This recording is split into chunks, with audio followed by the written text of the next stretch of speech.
আসসালামু আলাইকুম সুপ্রিয় খামারি, আমরা আজকে টাঙ্গাইল সদর উপজেলায় পৌরসভার ভেতরে একটা খামারে আসছি। সেখানে আপনারা যে ষাঁড় গরুটা দেখতে পাচ্ছেন, দেশি গরু, এটা লাম্পি স্কিন ডিজিজ সংক্ষেপে এলএসডি এ রোগে আক্রান্ত।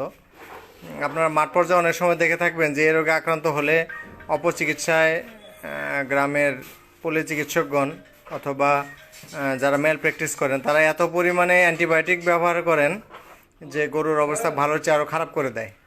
আমাদের মনে রাখতে হবে, এই এলএসডি বা লাম্পি স্কিন ডিজিজের চিকিৎসায় খুব কম ক্ষেত্রে অ্যান্টিবায়োটিক লাগে, অধিকাংশ ক্ষেত্রে অ্যান্টিবায়োটিকের কোনো প্রয়োজন হয় না। আপনাদের অনুরোধ করব, আপনারা যারা খামার করতেছেন, যাদের এখানে লাম্পি স্কিন ডিজিজ হয়নি, তারা সম্ভব হলে অতি দ্রুত এলএসডি টিকা দিয়ে নেন, এবং যাদের ক্ষেত্রে এই রোগটা হয়ে গেছে তারা দ্রুত রেজিস্টার্ড ভেটেরিনারি ডাক্তার অথবা নিকটস্থ প্রাণী সম্পদ দপ্তর ও ভেটেরিনারি হাসপাতালে শরণাপন্ন হন। সবাইকে ধন্যবাদ।